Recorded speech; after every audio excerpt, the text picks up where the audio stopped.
How to make your Onyx Studio 8 last longer. In this video, I'm going to be showing you 3 different ways to make your Onyx Studio speaker last longer. Number 3,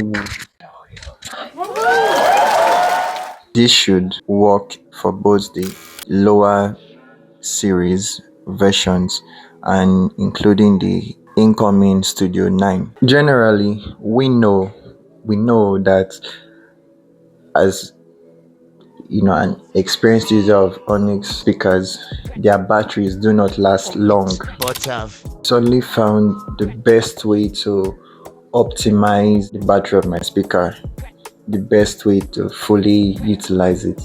And this does not involve you opening the speaker, it doesn't involve you doing any sort of crazy thing. It's just unconventional. Okay, I recently got an Onyx Studio 8. After I got it, I was so eager to use it to test. I was enthusiastic about finally getting to hear what this speaker sounded like in real life. So, as usual or as customary, I went to charge it. I proceeded to charge it before use. I didn't even test. While I was charging, I noticed that it was taking a lot of time, and unwilling to wait any further, I decided to let me just test. Because prior to this time, I've been researching speakers, Bluetooth speakers, researching all so I think I first tested it while it was plugged in, was charging, and it was okay, it was. And then I unplugged it. And I listened to it, put it on high volume, tested it to the max volume. And judging from the speakers using a headphone, listening closely to a test of, I think, one of JBL's party box speakers on my headset, I wasn't too impressed with the sound. I wasn't too impressed when I was testing it unplugged, probably because of the fact that I listened closely to a sound test showing the sound coming out from a JBL's party box speaker. So in comparison, it wasn't like my expectation. But then, come on, are you going to compare a speaker like this to a JBL party box 320? So going forward or back, I tested the speaker for max 10 minutes. I waited till I was the only one in the office when my mom and practically everyone had left, or just me in the office. So I closed everywhere and I decided to let me hear the power of the speaker with one of my favorite songs, my song. After I tested it, I proceeded to continue charging it, till it filled. And after that, it got full. Then I noticed that that day, in fact that night, I took it to my abode and I played the speaker. That was my first time. I played the I played the speaker loud, but I noticed that it died fast. Within 2 hours, it was already showing. There's this my guy, that he got a Charge 5, JBL Charge 5, a little bit before my time. Official data released by Harman is 8 hours. But then you can imagine how it would feel when something that is said to last unofficial time, roughly 8 hours, ends up not even passing 2 hours and it's dead. So When I got to the office the next day, because there was no lights where I was, my guy still had some charge in his speaker, in his charge 5, while mine was like dead. Like I think it was showing red lights already. So it's practically mean that my I didn't have enough charge left. I didn't have charge. So I was it got me worried. I began to think, what did I do? Did I do something wrong? I charged the speaker fully,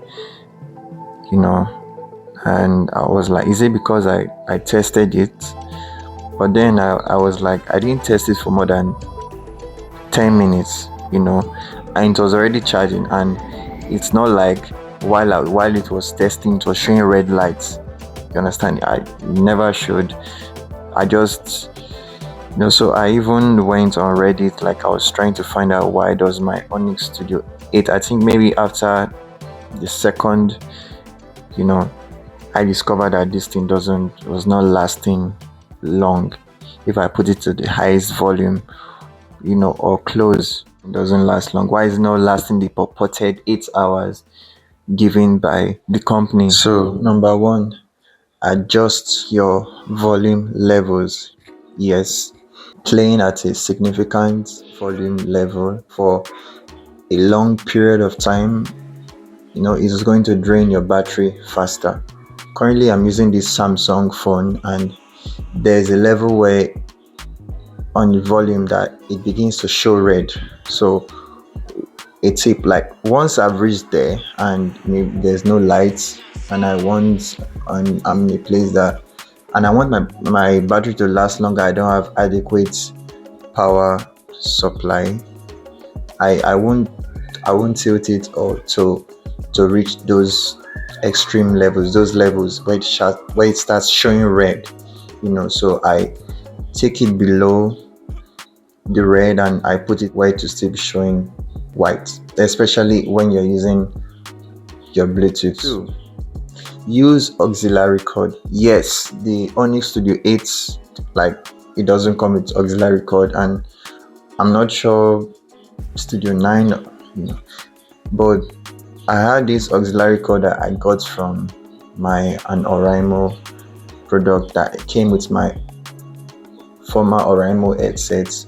And when I discovered that, there was no lights where I was, and the speaker wasn't lasting so long, I then switched to auxiliary cable.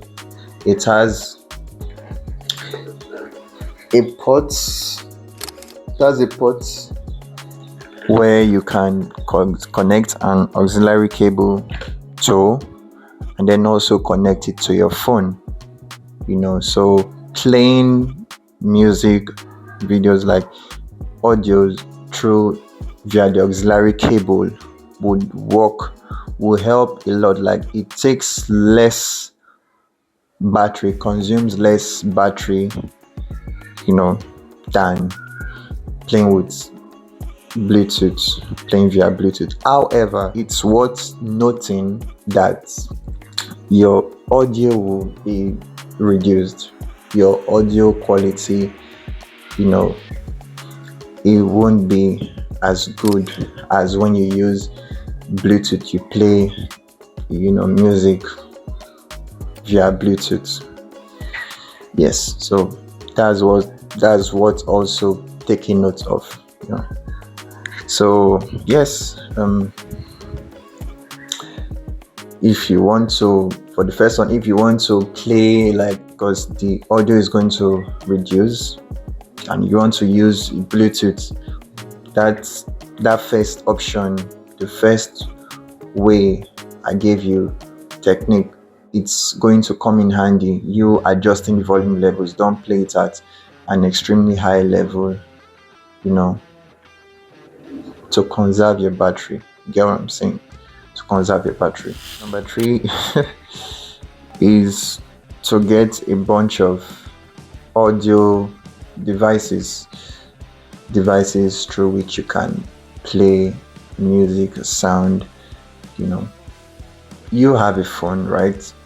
Okay, and sometimes we just want to, that's number one, but then like as an audio file, like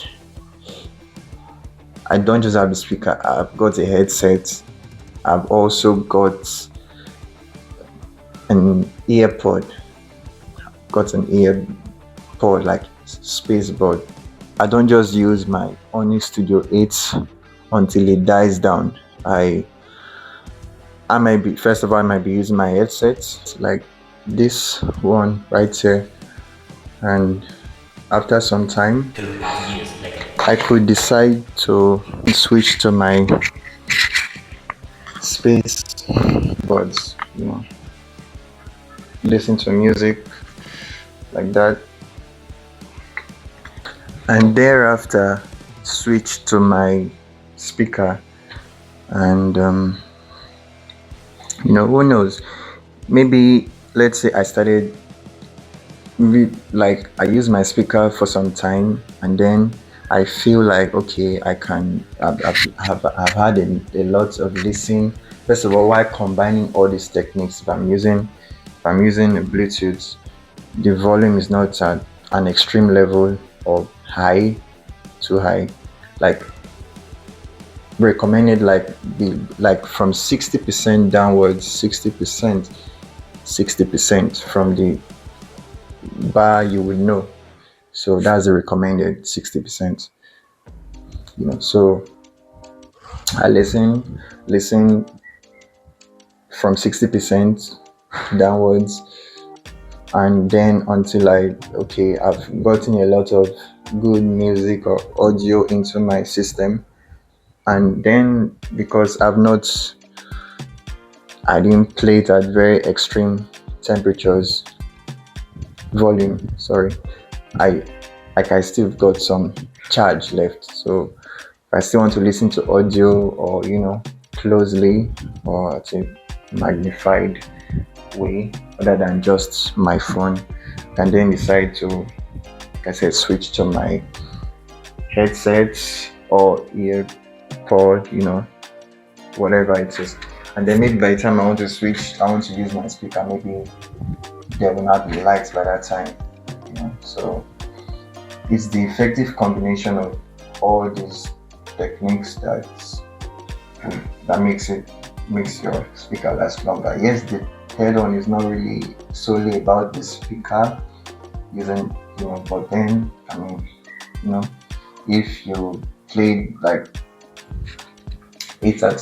played audio with your device, with your speaker at a moderate volume level, and then you switch to other audio devices, Bluetooth devices, maybe by the time you come to that speaker, one day might have passed, or almost 24 hours, or let's say 8 hours, so, and maybe by that time there's now light. So you've literally practically used your speaker set for no more than 8 hours, you understand, by using this, cycling through these techniques, juggling back and forth, between them. A tip is, and that tip is, the Onyx Studio 8, it has a performance boost when connected directly to a power source, like while it's charging and you're playing, so yeah, that's the way to make your speaker last longer, to use it longer.